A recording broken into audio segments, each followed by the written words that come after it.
Hi, everybody. Welcome to the channel Scientology Peeling the Onion. My name is Mark Fisher, and I'm here with my co-host, Janice Gillum-Grady. How you doing today, Janice? I'm good. G'day, everybody. It's raining out there. It's been Yeah, it's pouring cold. all night. Cold. I've got a heater on my feet, a heater in the I house. know. No Hawaiian shirt for me today. It's cold. So No. I have to have the door open over here for Misha so she can go in and out so she doesn't interrupt the broadcast. So, Oh, but I yeah. locked mine so the dogs can't open and go in and out because their feet are just so wet. I know. So anyway, that's what's Yeah. going on with that. Anyway, this is a first for us. We're actually going to interview a viewer of our channel, Janice, right? Yeah, we are. And I'm excited about this because we've never done this. This is like going into the unknown because she's been a subscriber to our channel and I've seen her writing different things, but I've never talked to her before, so I don't know what her stories are going to be. So this will be fun. Yeah, and I likewise, I see her all the time in the different Facebook groups that I'm in, and she writes really insightful posts and comments.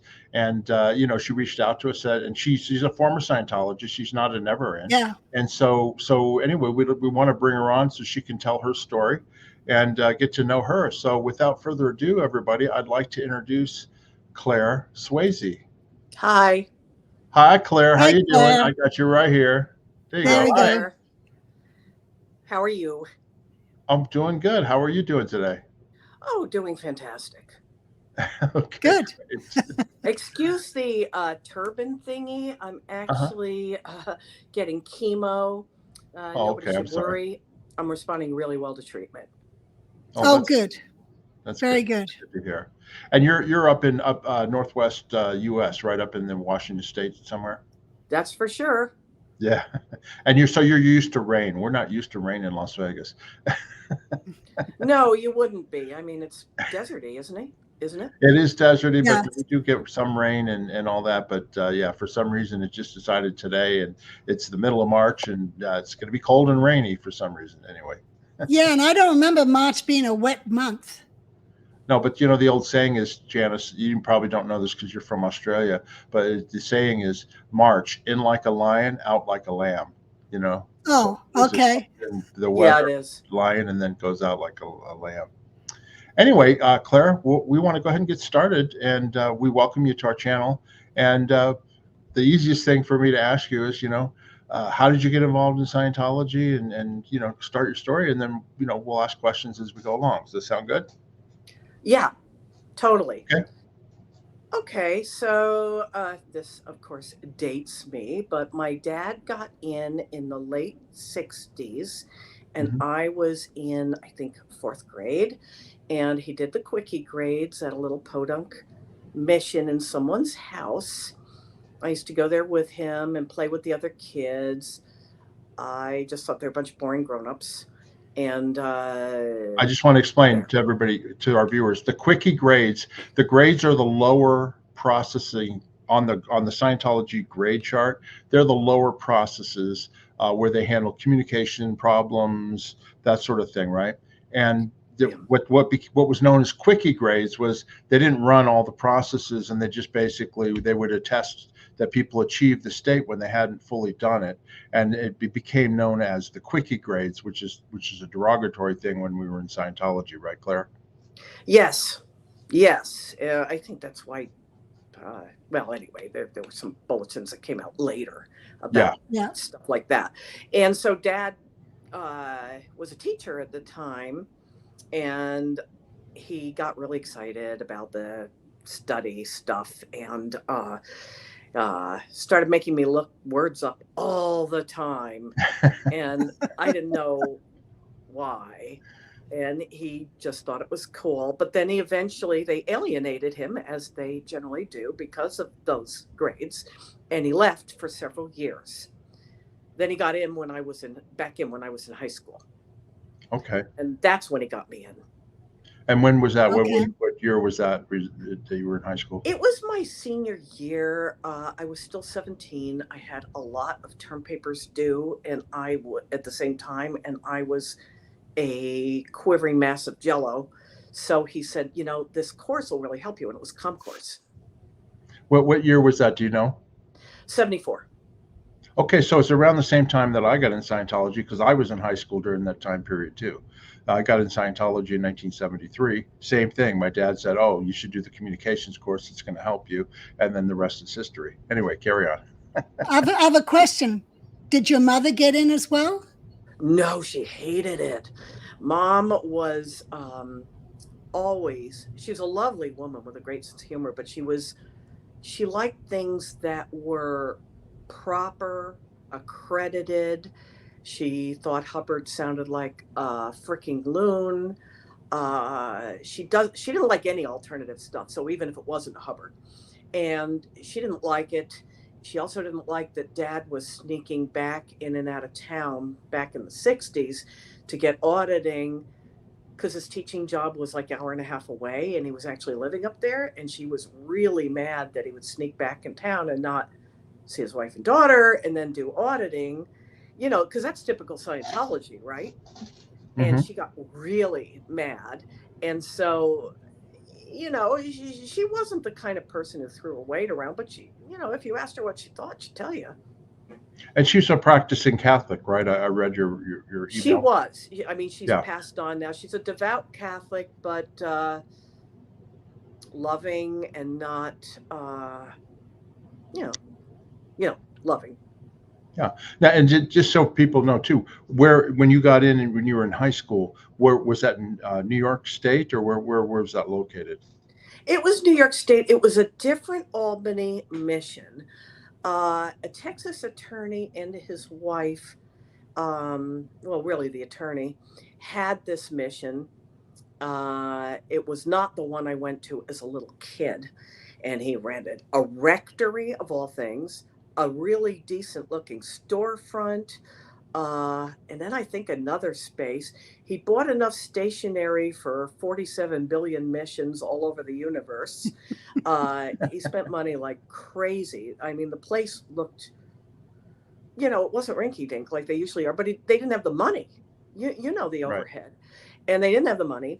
And eventually he had to abandon it. And then that is led to a whole nother thing. Got it. And then so you got in when you were 17, and the first thing you did was you did the communications course. Is that what you were saying, right? I did. And because my mom didn't approve and I didn't want to lie to her. And my parents were going through a marital separation. And although in the Catholic religion there is no divorce, so they were always mom and dad. Right. But she was moving out and stuff. I didn't want to lie. So I told the church that I would not lie and that I would wait till I was 18 to resume my services, because I was convinced it was the one true path. It was. Right. So you got hooked right away, right? You got hooked right away once you started. Hook, line, and sinker. What was it that attracted you to it, or why? I mean, I get asked that all the time, and for me, it was the first processing I got. I just had tremendous wins, and then I did the communications course like you did, and I just thought, wow, this is really, really cool. You know what I mean? So, what was it for you? I thought that I felt the same way you did, basically, and and then they claimed that they had found all the that they combined everything that was true in any field and discarded what wasn't, and that they found the answer. And I thought that was great. The Texas attorney did this ridiculous ruin finding thing on me, which I call it ridiculous because if you've got the person on the hook, which they did, you don't need to find the friggin' ruin. No. But he did it anyway. And then just so everybody knows, a ruin for the viewers, that means finding what's your big hang up, what's your big problem that you're not handling, and that Scientology is the answer. That's how they find the ruin. So if you're already in, they don't need to find your ruin. Yeah, they already made the sale, so to speak. And I say sale right, because it's a sales-driven type company. Right. And then did you go to school, or did you go to join staff, or what happened after you got involved? Well, I finished high school and got a kind of an academic diploma, which in New York State is called a Regents. Only a couple states have them. And I got that, and I did some college. But then, of Okay. course, I won't say Scientology derailed me, because even at a young age, I had free will. Nobody told me to quit college. I decided to quit college. Over the years, I've taken like many college courses. I probably have enough credits to stitch together a degree, but I haven't done it. And at Okay. this stage of the game, with the retirement and the cancer and everything, F it, I don't care. But Right. yeah, I went to college for a while, and I heard rumblings from people like, why would anybody need college when they've got this? But nobody told me what to do. And then That's funny. That is kind of the viewpoint in Scientology. Why do you need to go to college? yes, yes. And I knew what they were saying. I liked college, but the other thing was my folks weren't helping me financially. They had certain situations happening, and I don't fault them. They had things going on. We all have life stuff, right? Mm-hmm. So between that and the church cult, if you will, because it is a cult, between that and the cult, I stopped, and then I joined volunteer staff around 18 and a half or 19. And, I was proud because they said, oh, we could set our watch by you. You're so great. But then they coerced me into signing a staff contract. I was still pissed about this, that I didn't want to sign. And I can tell you the story if you want to hear it. And that was at the Mission? Yes, it was. Okay. And it was the lady who took this wasn't over. I'm sorry. This wasn't a billion-year contract like the Sea Org. This was what, like a 2.5-year or 5-year contract? Right. It certainly wasn't Sea Org. It wasn't anything like, what a lot of people suffer. But it's a lot to a young person, and I didn't want to sign it. Right. So this lady had taken over. She's a class 6. Her husband was a class 4 from the Texas attorney. And she made a big thing about how, she could have just said, the heck with you all, and we'll abandon you. And, she took over the mission. First, she brought it to her home, which was a large 10-room home with a cellar and attic. This was not some little place. And so there were rooms she could use for administration, course room, and auditing rooms.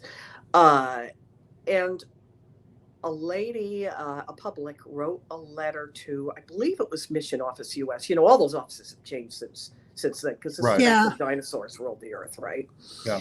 So a lady wrote a letter, and she complained about every single person there. Now, my husband said she's probably right, because he said the whole thing was screwy and what we would call non-standard.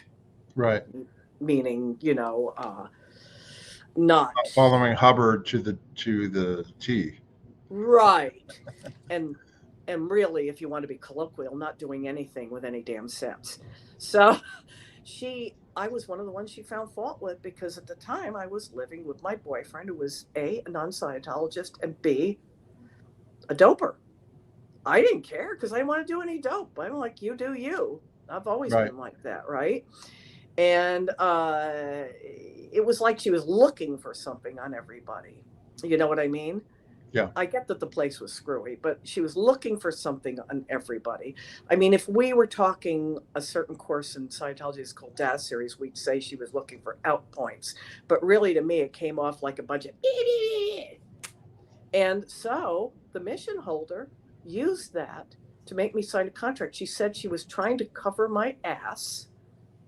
I said, but I'm a volunteer. Doesn't that look good? Oh, yes, but it's not good enough. And she promised me that I could have time off and whatnot if only I asked for it. This is, of course, a lie. The usual. Right. But I was so young, you guys. I don't think I was even quite 19 then. That's kind of a young adult. What was your job at the mission? What did they have you do? Well, since I was kind of a young dipshit, I mainly was central files in charge. I wrote central files letters, and then I was receptionist. They moved at some point to a storefront location, which is proper. If you're going to have a mission or storefront is better, where where it's on the street, you get walk-in traffic, it's sensible. Right. Of course, again, they couldn't afford to keep that going because they didn't get retention of any of their students, right? Or counselees, which Scientologists call PCs, people getting auditing. Right. And, but at that time, for a while, I was a reception. Later, I became a course soup. Okay. And then she went back to her house because she, could not do the thing. Let me ask you a question, Claire. We've not had somebody on who hasn't been a Sea Org member that was just a public, like a staff member, right? I know you probably didn't get paid very much, but do you remember what it was like? And did you have to have a second job, or what was it like trying to get by working in the mission? I got $5 in 2 years from these asshats. Wow, I wasn't gonna. Hey, you got enough to go to a movie. No. What would happen is anytime any money came in, she'd be like, "Oh, the mission owes me back rent," and I calculate that I probably spent about close to 40 hours a week there.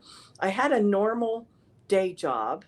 Scientologists call it a WOG job, which of course is not a nice term, right. But I had a day job. It was a normal one. It wasn't like working for any cult member, although some people do work for cult members. And, but it wasn't very highly paid because I was still a very young person starting out in my career. Right. Later, my career got, improved and I made more money. So you worked 9 to 5 on a regular job, and then you worked at the mission at night and on the weekends, right? As a volunteer. Right. And by then I was contracted, but you're contracted, you're a volunteer anyway. So her daughter, she got her daughter back into Scientology. Her daughter had left and then came back in, and her daughter worked directly across the street from me. And her daughter and another gal would take the bus to where the daughter and I were. And the three of us would ride back to the mission. And then we'd find our own way home from there, which was a pain in the butt because the mission was in a semi-rural area. Okay. On Route 2 in Troy, the route you take to drive from Troy to Vermont. Okay. Gorgeous area. Oh, okay. I've been to Troy. No buses then, and there probably aren't any now. I didn't know how to drive, and I do now. And I couldn't afford a car if I did.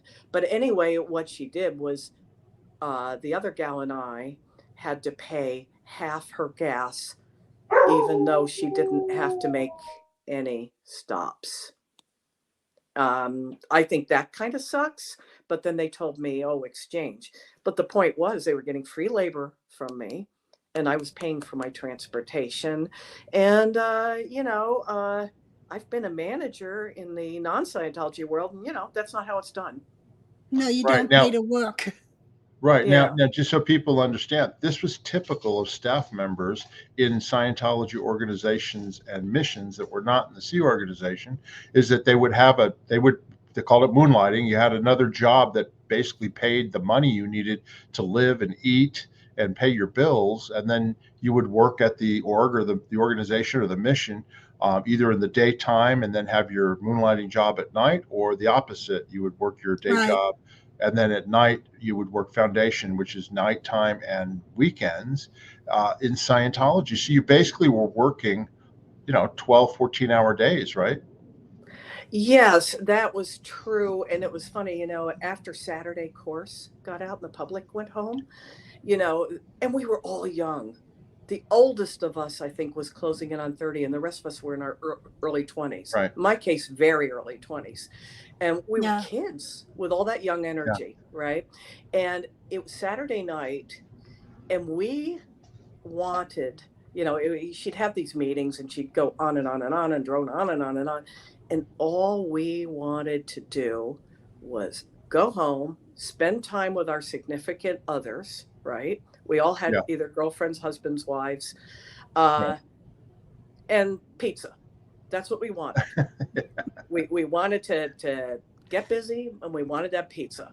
And she'd be on, and and we'd be like, oh my God, will she shut up? I've Yeah, been to meetings like that. yeah, And because she just, well, the thing is, she lived there. She didn't have a commute, and the place was drop dead gorgeous, yeah. And so, and there was one time my husband and I showed up on a Saturday morning, and they were all asleep.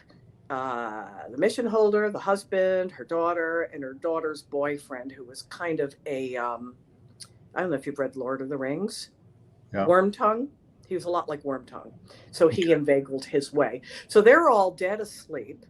And we were so desperate to work that we found a window that was unlocked and came in. And my husband later said, that's a young person's mistake. Because, now I just turn around and go home, right? Yeah. Yeah. Yeah. But exactly. we were scared and stuff, and we had this responsibility to the students as well as just her. So it's not just not wanting to get in trouble, although we were always in trouble. They gave me a stat that was not mine.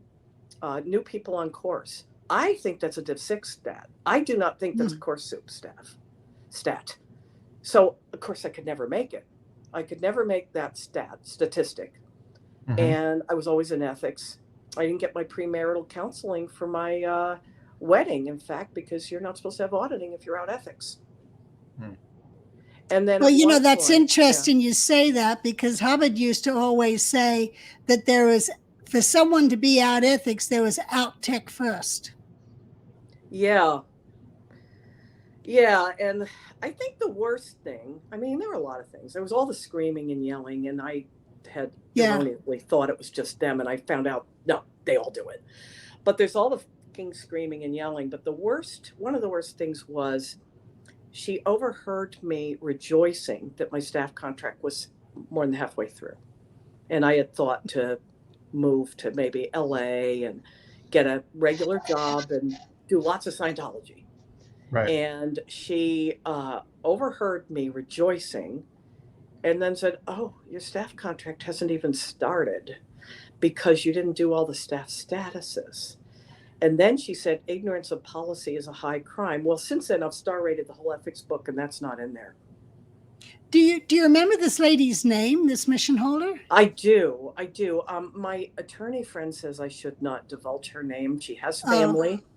I think that they have the wherewithal to get to do things. Okay. Let me ask you. I'd be happy to tell you, but I can't do it. Yeah. Okay. Let me ask you this, Claire. Okay, because just this question I'm asking, from the point of view of our viewers, right?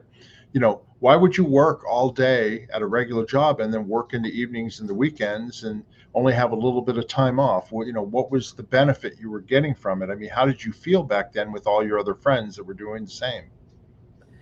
Well, my friends never said anything. Even my mom didn't.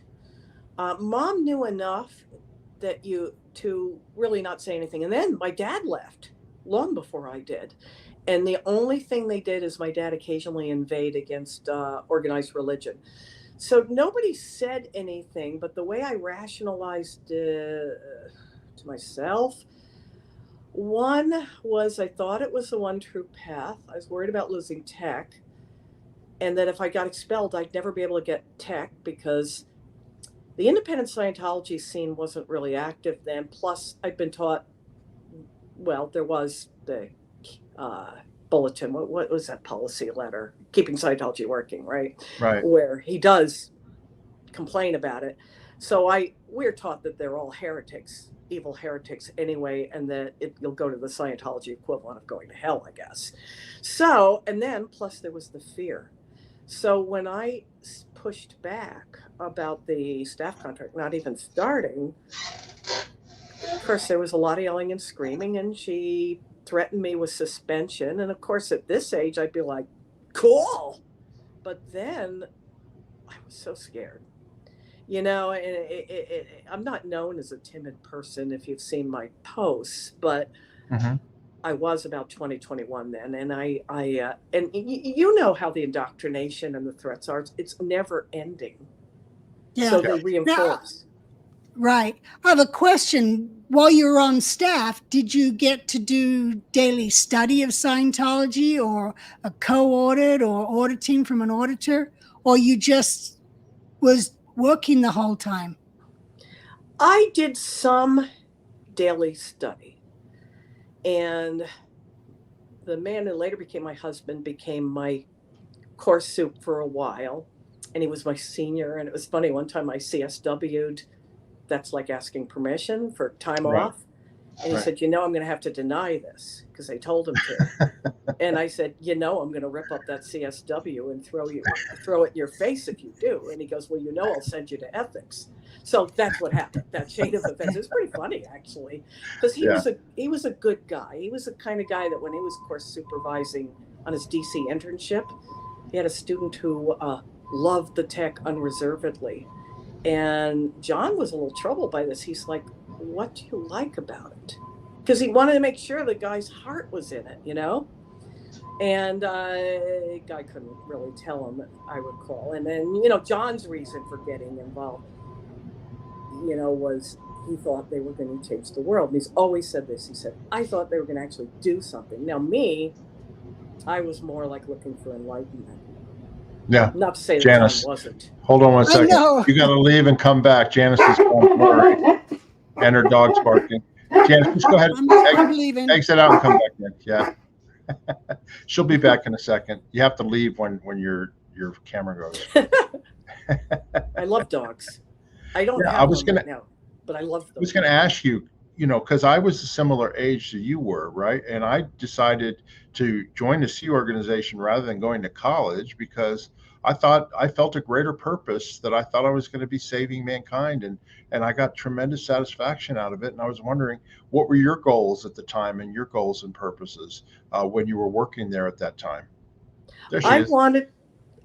I wanted to achieve enlightenment.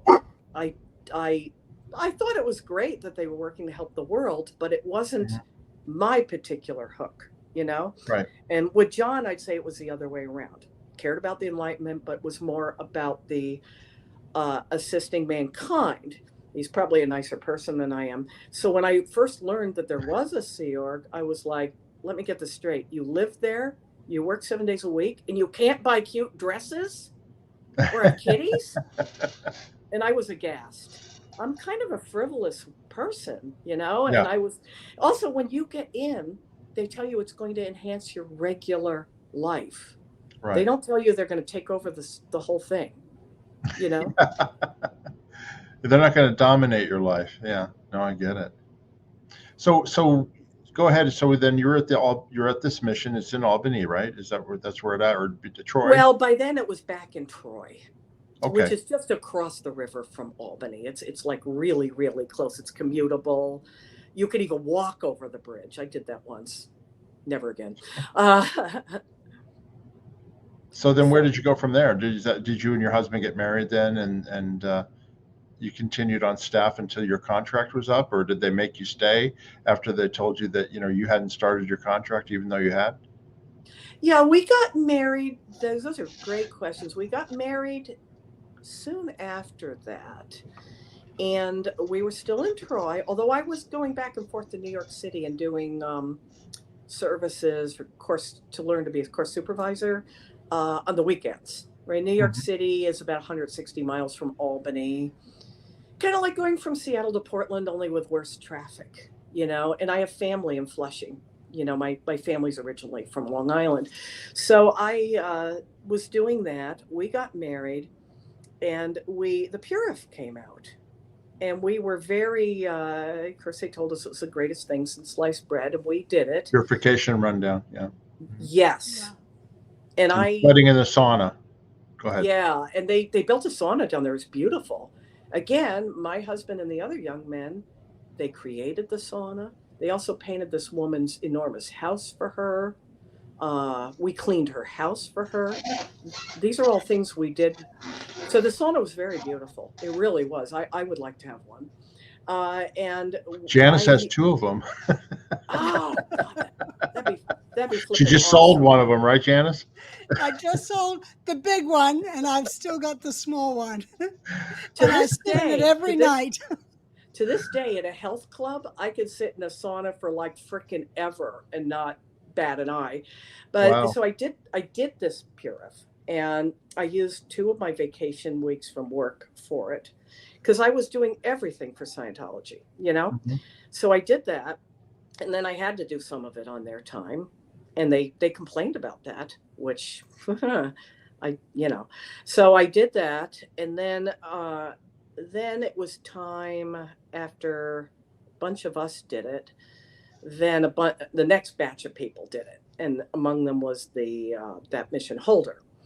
And one day it was break time, and we decided to go into this beautiful drawing room she had, and like a TV room. It's beautiful, had French doors and everything. And we sat there, and one of the publics was a girlfriend of one of the staff. So there we are, just this young coterie, and we're having fun, and we're watching TV, and we're watching that. She comes up from the sauna to get a drink of water or whatever, and sees us and just loses her nut about us taking a break, and then complains about, all the time and money they spent on me, which, come on. But so that happened. And after she left, John and I were thinking, this is BS. We were thinking about all the times that the harder we worked, the more they screamed at us.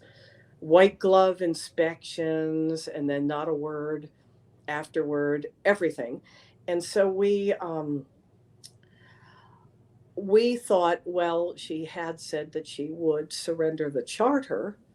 We didn't demand it, but she had said that she wanted to move down to Clearwater, and I think by then she's OT5, and she Mhm. wanted to move down to Clearwater. And so we also didn't want to be staff anymore, and other people had broken their staff contracts. And after a lot of rumbling, nothing really happened to them. There were no expulsions. So I said, I don't know. I don't, all I want is to be off staff. If there's freeloader debt, it's freeloader debt. And so we asked if we could end our staff contract and route off. Mhm. And I think at some point she was reminded by one of us of the fact that she had said that she might give up the charter anyway. So somebody suggested that was mutiny, which it wasn't, because we wanted out of our staff contract regardless. If she had said, well, fine, but I don't want to surrender the staff charter, we would have been okay. So there was a lot of fuss, and they contacted FCDC. New York City was supposed to be their parent org. So in Right. Scientology chain, you've got like a mission as a parent org, right? Right. But they switched to DC. I'm told that can't be done, but they did it anyway. Yeah, just so And everybody knows, FCDC is the Founding Church of Scientology, Washington, D.C. yeah, FCDC. That's where I got in Scientology. Anyway, go ahead. And yeah, also each organization is supposed to be responsible for the missions in their area that are supposed to feed to the organization.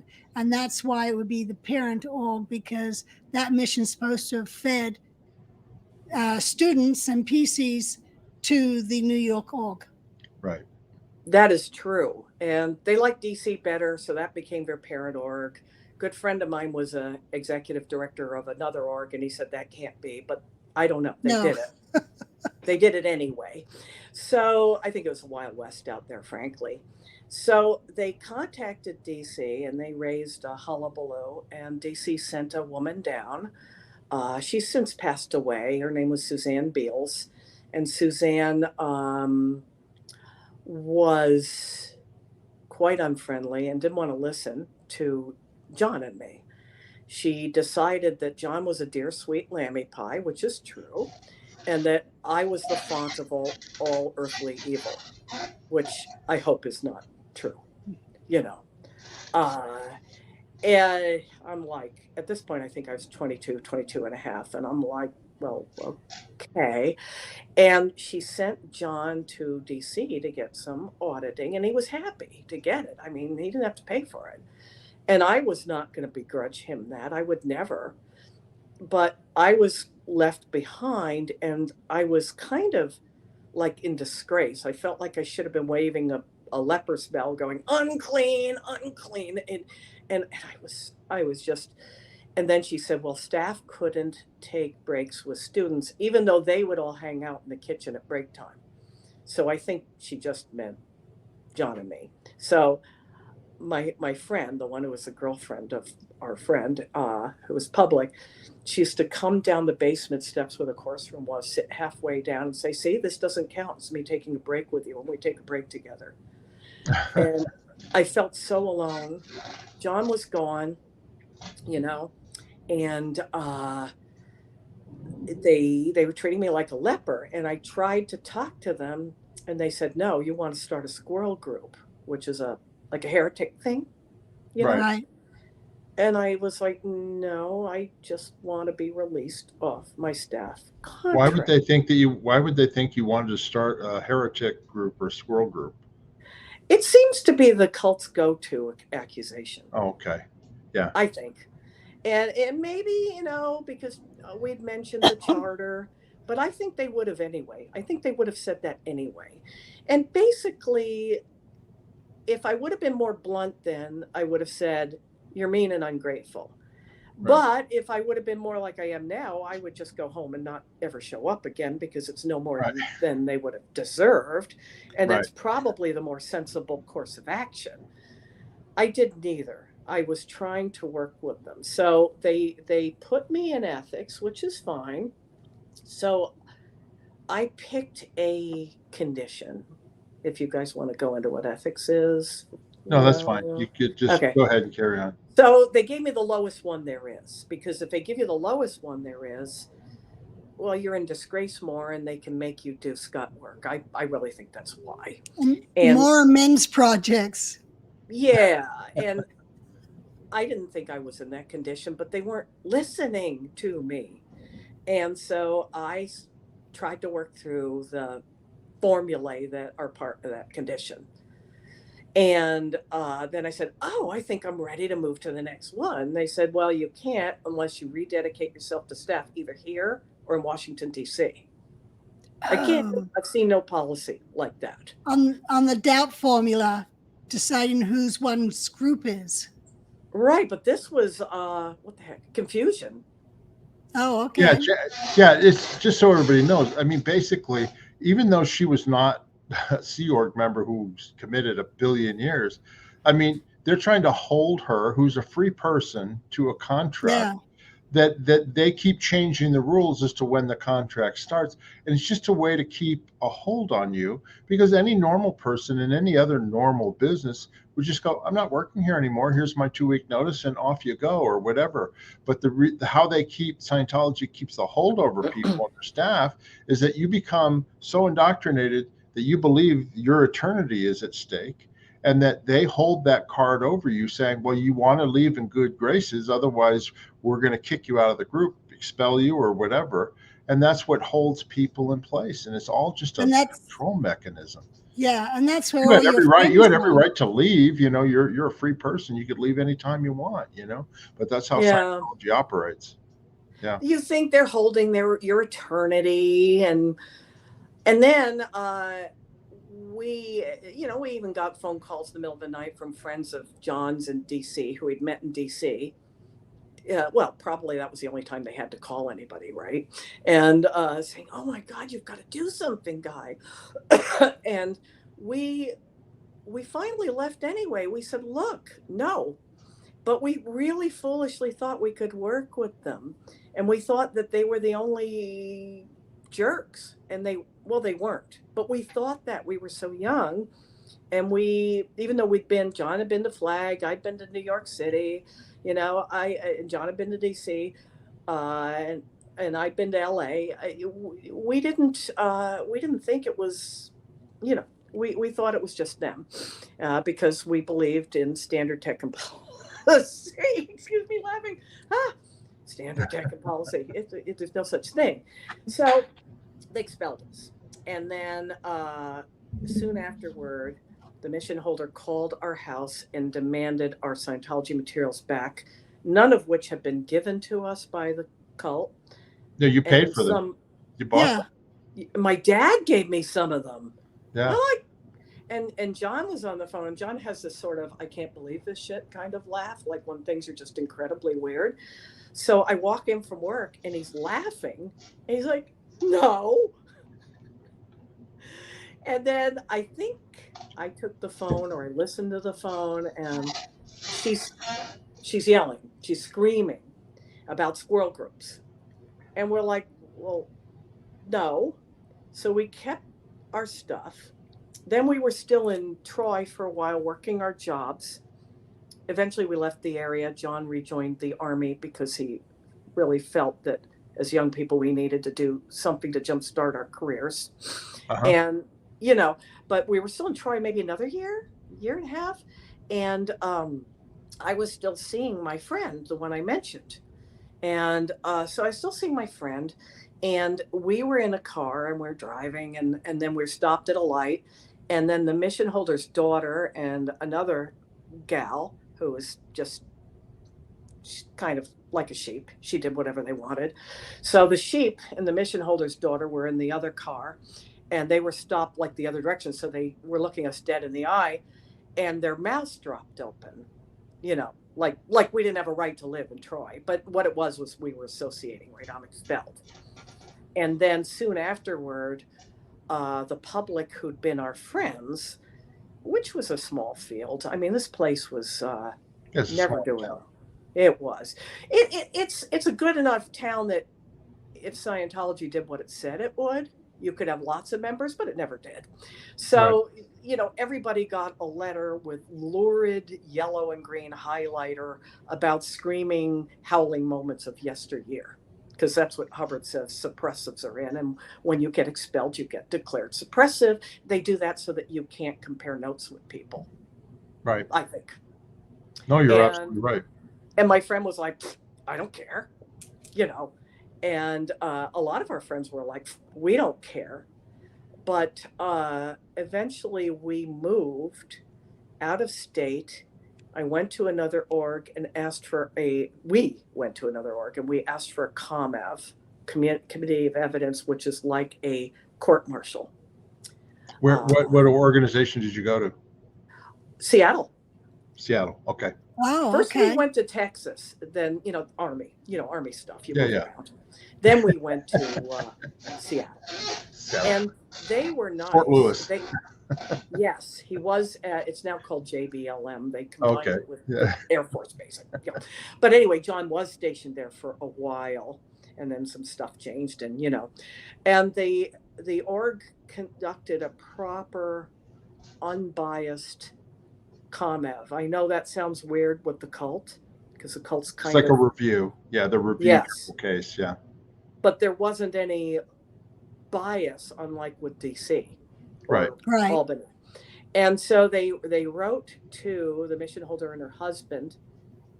And the policy is that if you don't answer I'll call it a summons. That's not what Hubbard called it. But if you don't answer, they will find against you. It's sort of like winning by default. Right. And my friend actually bumped into, because she was still living back there. She still does, I think. She ran into him downtown. She said, oh, hey, it looks like Claire's getting her expulsion reversed, Claire and John. And he's like, they'll have to do A to E steps, which those are the steps, as you folks know, where you kind of grovel, you admit you're wrong, and you do things to show your loyalty. Right. And I kept saying I wouldn't do them because I didn't do anything wrong. And so they held the Committee of Evidence.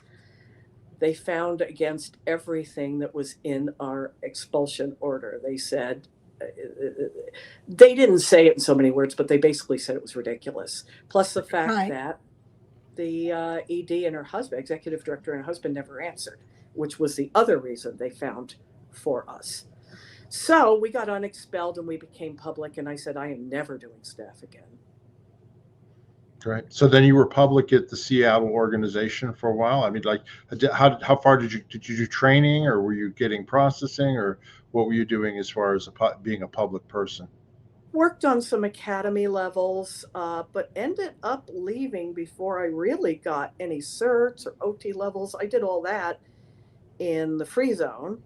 Right. And then eventually decided the free zone wasn't even my path anymore, although I don't fault people who feel it is. But it's not my path anymore. I'm a Buddhist, a really horrible example of a Buddhist, but I am one. Right. And just so people know, Claire, I just want to explain what the free zone was.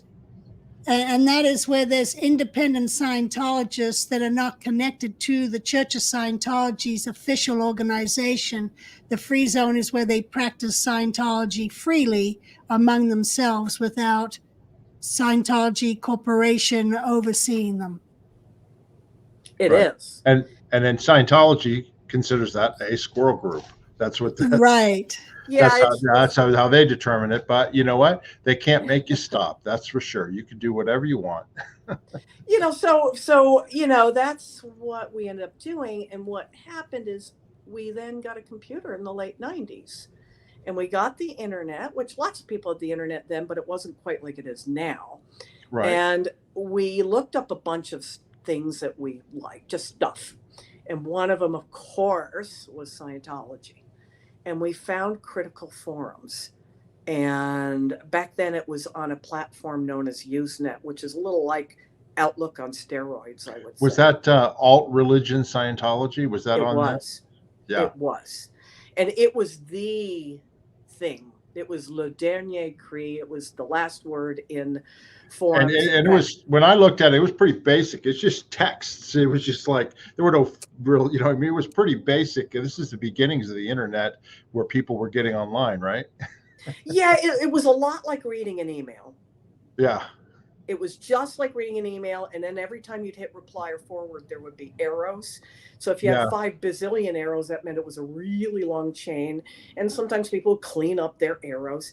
And the thing, what was interesting about ARS, the cult was so mad that it was there that they tried to get it removed and scrubbed from the entire internet.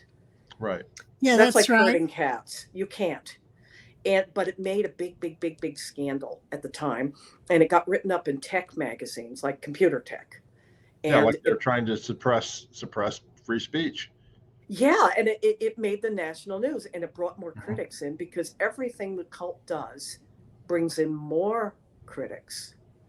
Yeah. It's we used to call it the Keystone Cult and the Foot Bullets, and I found the group, and John and I, and we were still in the cult, and we thought, well, these people are suppressive and full of crap, and we were wrong.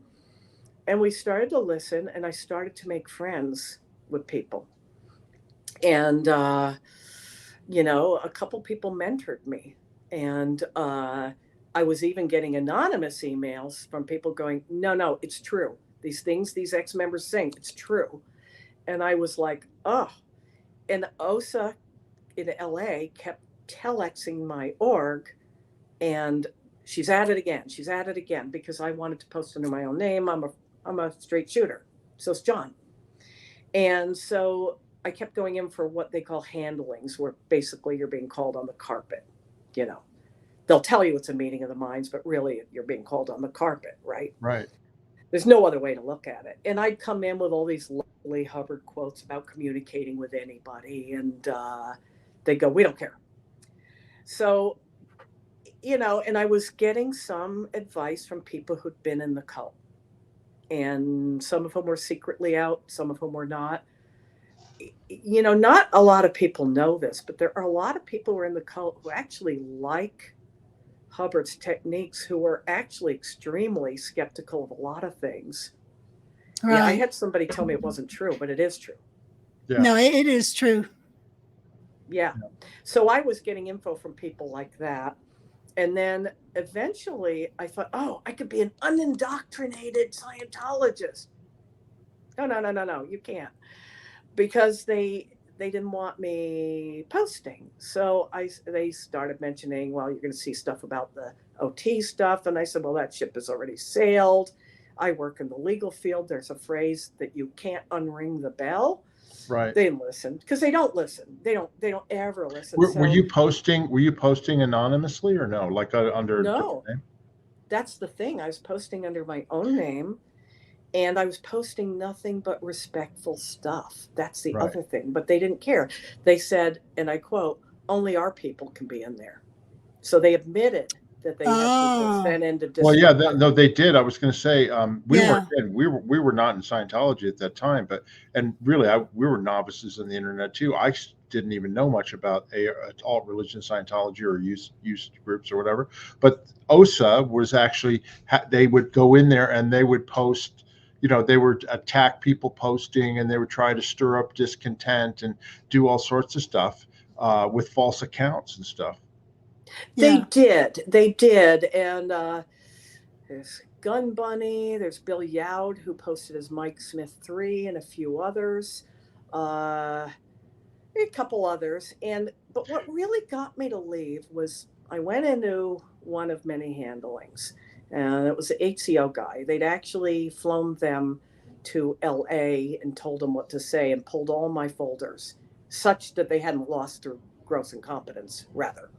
And he started talking, about different things. And then at some point, he showed me by his wording that they didn't, I could totally tell from his wording and me, and that they didn't care about us, that they wanted our money and time. And not only didn't care about us, but didn't even like us, that they had contempt, which is different from being, oh God, they're too strict, right? I thought, oh God, they're too strict. Well, hell, I was brought up Catholic and Scientologist. So I know strict, and I read a lot of history and I know about these other things, but they had contempt. And I realized they had contempt for all members, not just me, not just John, not just our buddy from before. And I thought, you don't get to ask for our money and time, and then you have contempt. You don't get to do that. What am I doing here? Then there was one more handling, and they flew somebody up, and I made her fly. She drove up and from 150 miles away, and I made her go back down because I said, you didn't make an appointment. You don't make an appointment. You don't just show up my door. Right. Because you know how imperious they are. Oh, yeah. So we had a meeting in the restaurant, the three of us, and she was very cutesy and coy, and and she offered me a position doing puff pieces for OSA, which I would have jumped at a couple of years before. And then I was like, no. And she said, well, I guess you're sour on the whole thing. And I said, no, I think you should just honor your own creed. And John had been doing humorous JPEGs. Right. And that really pissed the church off, pissed a few other people off too. About 20% of them were very risque, and about 80% of them were not. And they were very funny. And the cult said, well, we don't want you doing them. Well, he was already done with it, right? He gets interested in things, and when he's no longer interested, he doesn't do them anymore, right? Right. But he wasn't going to let them tell him what to do. So he said, well, I can't promise that I won't. Oh, that was the other thing. At that one handling, they implied that they would mess with our marriage and I'd get expelled and he'd have to divorce me. And he looked at them like, no, I'm not divorcing her. So that's why we both got expelled, because they were having a 2-for-1 special on Swazey's. So when this all happened, you were still a believer. Right. You were still a believer in Scientology. You had your issues with the organization. Yes, but I was learning to be critical of Hubbard. I got mentored by a couple people who were still in, but had lots of skepticism. And, I was learning that one of them was like, oh, KSW, that's the worst. And actually, they were right. It is.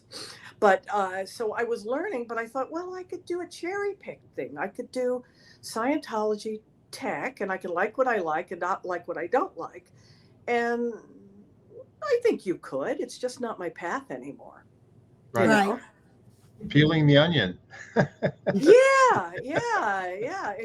Whenever you say that, I think of those little onions you buy from the store, those little ones. And then you put them in the stew and they've got all these little layers. Yeah. Yeah. I always think of the big onions and cutting them, and you see all the different layers. Your layers. You do. Yeah. You do. So, they expelled me soon afterward, John and I, and we got expelled. And that was upsetting, but by then we realized they were full of crap about the free zone and the independent scene. Right. That you could do it if you wanted to, and that you wouldn't be screwing up your case. You wouldn't be screwing your psyche up. You wouldn't be hurting yourself. And I did that for a while, Yeah, and it's getting out of the indoctrination of going, the only way to total freedom is through the Church of Scientology, the cult. There aren't other ways. You can't take some of this technology and use it yourself. I mean, you know what I mean? It's just bizarre. And like you said, that's all the keeping Scientology working crap. And, you learn after a while that, you know what, I don't have to do what they say. I can do the stuff on my own if I want to or not, Right. Yeah, because he didn't want the competition. I think that's really what it might have been. He wanted control. Yeah. Because he had this thing. And, some people liked it. Some people got results, I think, particularly with the really early stuff. But he did not want any competition. And if you read Dianetics in Limbo, which you can read online by Helen O'Brien, she says he was unreliable and unfair in 1951. He didn't start being a dick all of a sudden in the 60s and 70s. No. Well, no, I that was the same thing for me. After I left, about 3 or 4 years afterwards, I read Barefaced Messiah, the book by Russell Miller, which covers his whole real biography with documentation. And you see all the people or even in the early 50s that were total supporters, and he leaned on them and relied on them for money and guidance, and every one of them he turned on them. He would turn on them, and then they were the worst person in the world, and they needed to be stamped out, and it fit the pattern that I saw, and that just turned me off completely to Hubbard. Yeah, I mean, he's not loyal, and it's funny. I heard about all these abusive things he did, and I believed it. I did, but for some reason, I kind of had a second awakening several years ago, where I started looking at those things again. And I didn't want to view him as a bright but flawed man anymore, although he's bright and he was flawed. I guess one of the things that bothers me the most, and again, I didn't suffer what you guys suffered, but one of the things that bothers me the most is chucking people over the freaking ship. One guy got nerve damage. Because Janice is, she's seen that. I've been there. I got thrown over. Did you? Yeah. Yeah, I got thrown over, and I had. There's another time I had to spend the night in the crow's nest. I mean, there was stuff that happened to me. Now I just laugh about it because it's so ridiculous. He wrote all the stuff about no duress and don't do this to a being and don't do that. And there was one bulletin he wrote, and I can't find it, and I don't know if I imagined it. It was something about a universe that laughs at a man's dreams and blah, blah, blah, blah. And what can we do? And it was really high flown. It sounded wonderful. But wait a minute, you're creating the RPF, and when free zoners say, well, this other guy, Ken Urquhart, did it. No, he was hired by Hubbard. I'm going to hire somebody to do an addition on my house. It's still my addition. I mean, it wouldn't be done if I didn't okay it and fund it, right?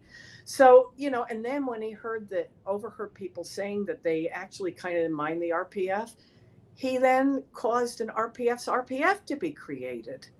No. If I was going to use Scientology terms, I would say he was dramatizing, which in normal people speak is acting like a complete asshat. Right. If you are this cosmic far out guy and you've got this wonderful thing, then you don't need to be mean. Right. I used to think the same thing when he would do mean things, and I used to always try and correct those things or talk him out of doing different things, or tell after it happened, telling the crew member, write a daily report. I will, excerpt that part so that he gets the correct information. But yeah, he didn't always have the correct information, and some people thought he always knew what was right. No, you don't if you don't have the correct information and someone's feeding you false reports. No matter Yes. how powerful you are. This is so true. This is so true. And I know people who think that Miscavige was the only problem. I was disabused of that back in 99, 2000. Well, I just thought about this because as you mentioned this, right? But I remembered, like, when you mentioned the thing about you had the RPF, then the RPF's RPF, you know what I mean?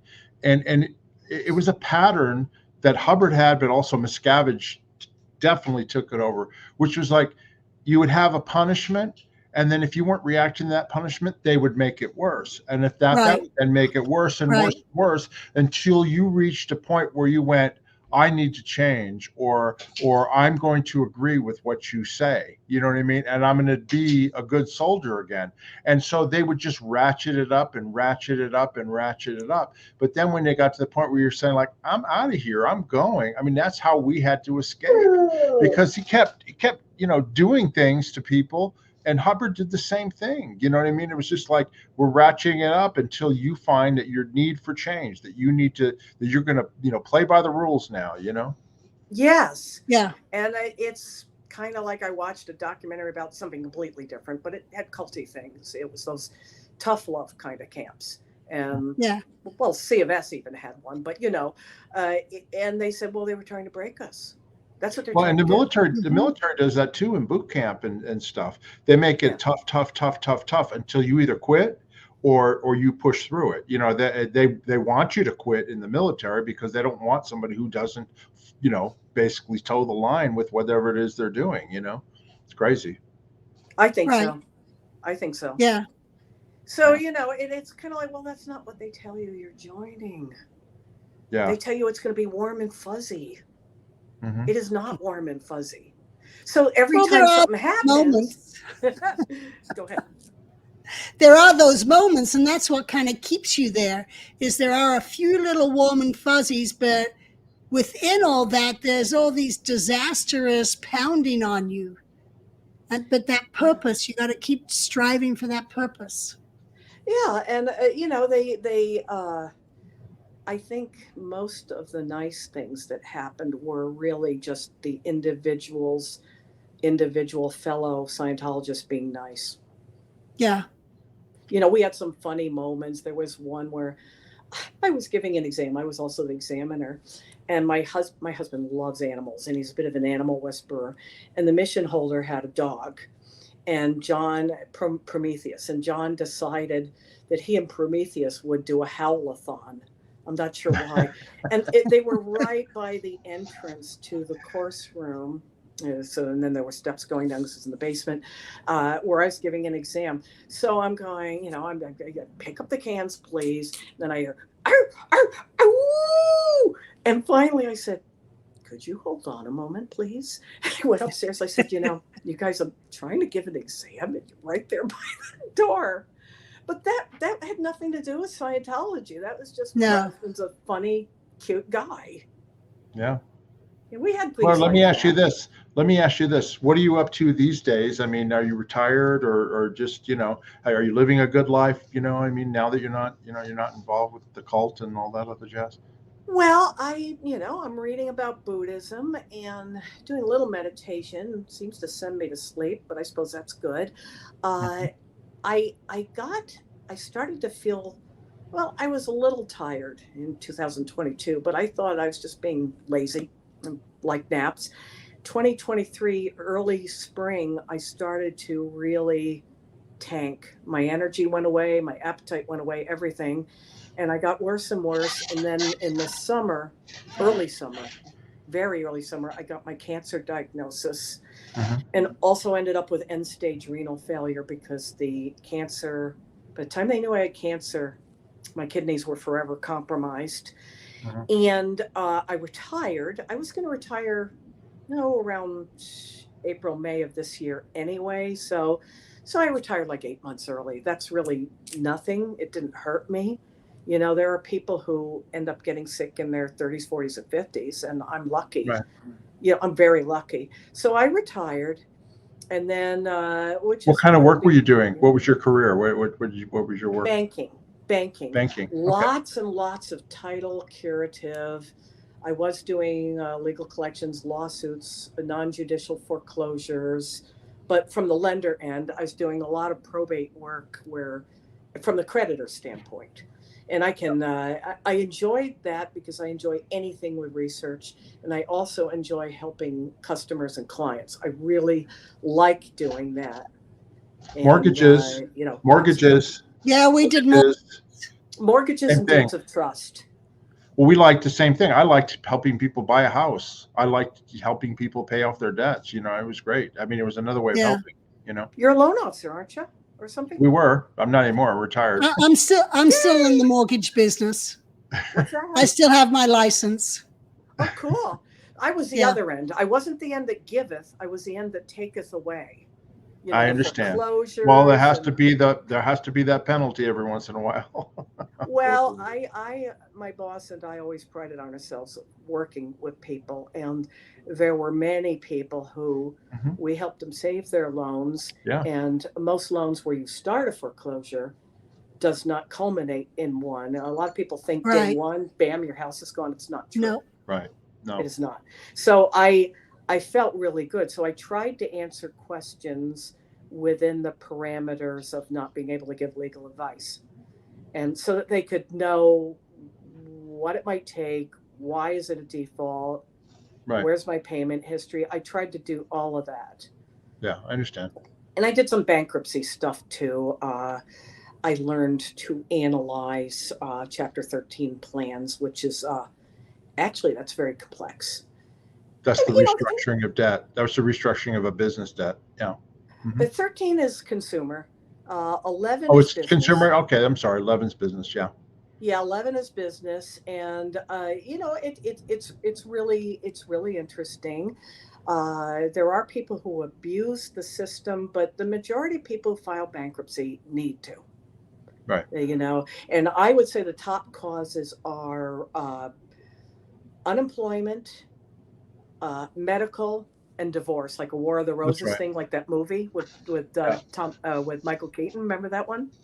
Yeah. War of the Roses. So I would say those are the top three causes. A lot of medical bills, and then maybe the fourth one would be they have a business and it goes sideways for whatever reason. And those are the four top reasons. Yeah, for me, it was 2008, the financial crash, which everybody in town in Las Vegas lost their houses almost. You know what I mean? And that wiped out my business. But it wiped out my business. I lost all my clients. You know what I mean? Because they were lost their houses. I had over 300 clients.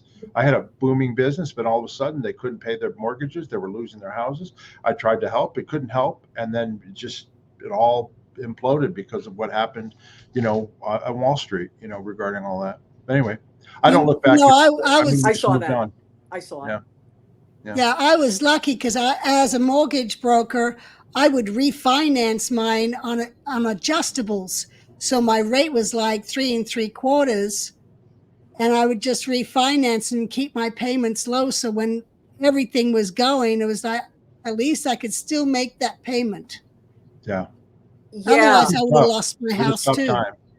Well, the values tanked is what it is. So that's right. Everything crashed. And there were liars loans where they just walk in and go, I make X, and it wasn't even true, and nobody was it destroyed it here in Nevada, because Nevada was the self-employed capital of the United States.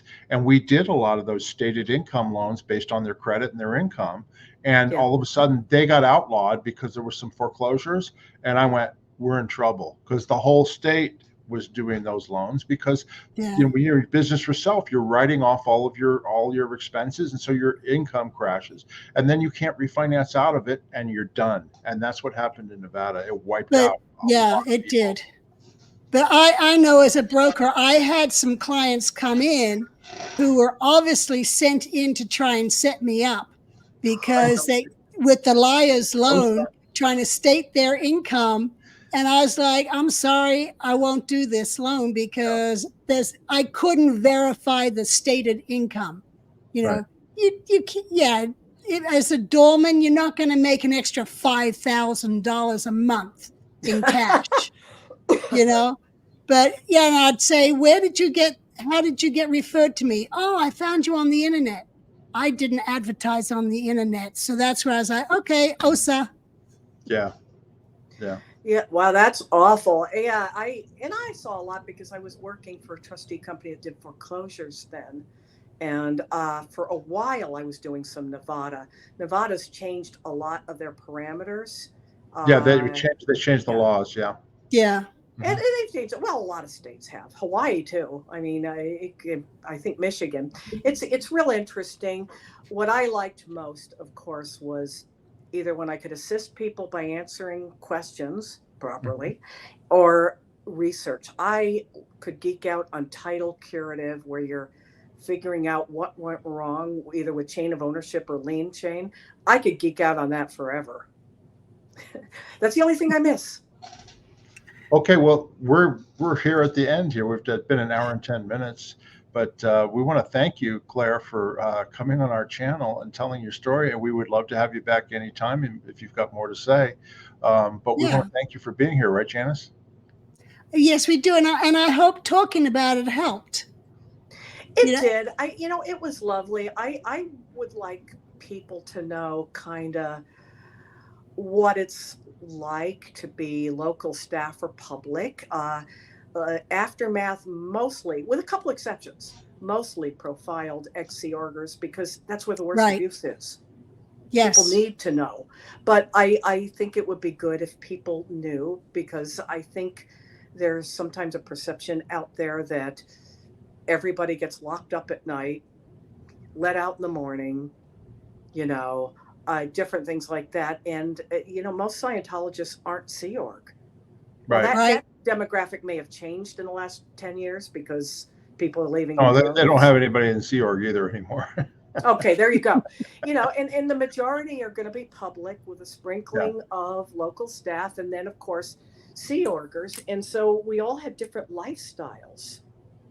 That's You're in a right. Sea Org, it's nothing like being a public. And if you're a public, it's nothing like being local staff.